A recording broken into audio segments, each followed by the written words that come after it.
अगर गवर्नमेंट की स्कीम का दिया हुआ 2 BHK का सर्टिफिकेट है तो उसको उठाकर रखिए।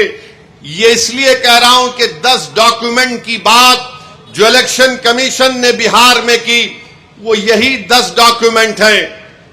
हमने सुप्रीम कोर्ट को अख्तरुल ईमान मंजलिस की तरफ से गए तो सुप्रीम कोर्ट ने अपने इंटरिम ऑर्डर में कहा कि प्राइमा फेसी हम इलेक्शन कमीशन से कहती है कि आधार कार्ड को भी जो इलेक्शन कमीशन का वोट डालने का पिक कार्ड होता है राशन कार्ड को भी वो कंसीडर करे।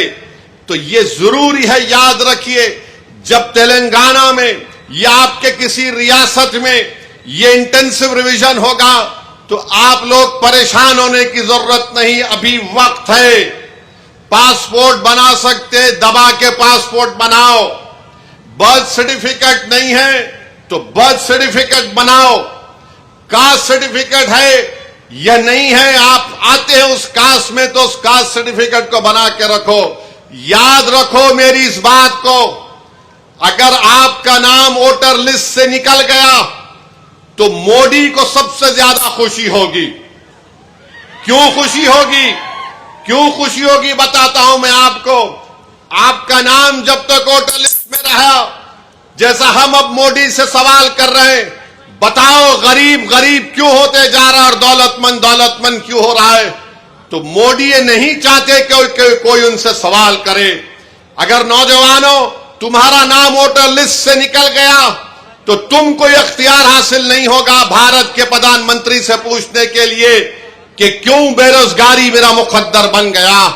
और जिस तरीके से बार बार ये कहा जा रहा है कि फुला इलाके में बांग्लादेशी है, फुला इलाके में रोहिंग्या म्यांमार के लोग हैं, फुला इलाकों में नेपाली लोग आके बस गए, ये सब तैयारियां की जा रही हैं।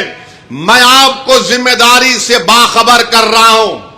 ये जज्बात में लाने के लिए, ये डराने के लिए नहीं कह रहा हूं। ऑन रिकॉर्ड कह दिया गया कि पूरे भारत में इंटेंसिव रिवीजन होगा।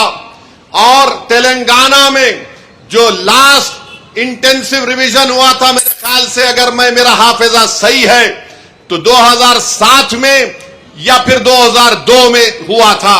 मगर ये चीज की तैयारी करके रखिए।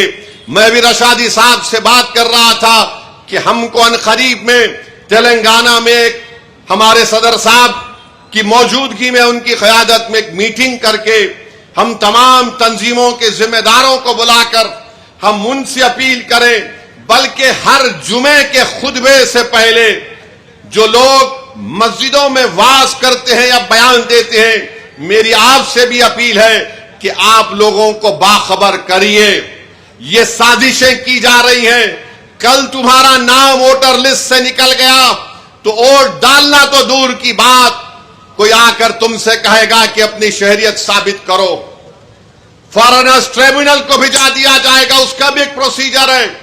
पहले एसपी बॉर्डर को बोला जाएगा, एसपी बॉर्डर लेटर लिखेगा मिनिस्ट्री होम अफेयर्स को, वहां पर 3 ऑफिसर के दस्तखत के बाद आपका मुकदमा चलेगा।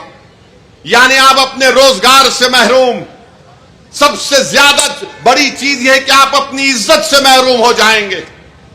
लोग आपको उंगली उठाकर बोलेंगे अरे इसका नाम वोटर लिस्ट से निकल गया, यह भारत का शहरी नहीं है। इसीलिए आप याद रखो, अभी से मैंने जो बात कही उस पर अमल करने की कोशिश करिए।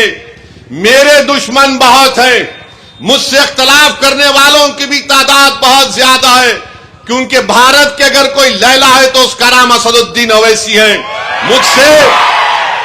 मुझसे बहुत चाहने वाले हैं, मगर उसकी परवाह मत करो। मैं तुमको बाखबर कर रहा हूं, मैं आपको बाखबर कर रहा हूं। वो तूफान आने से पहले हमको तैयारी कर लेना चाहिए।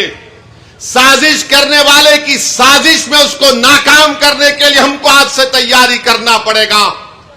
जो लोग हमारे मुल्क में, जिसको हमारे बुजुर्गों ने अपने खून पसीने से अंग्रेजों की गुलामी से आजाद करवाया, बेशर्मी की हद है कि तुम आज हमसे कह रहे हो कि बताओ तुम भारत के शहरी हो या नहीं हो। अरे अगर हमसे पूछने वालों, जाओ अंडमान की उस काला पानी की जेल से जाकर पूछो, अगर अल्लाह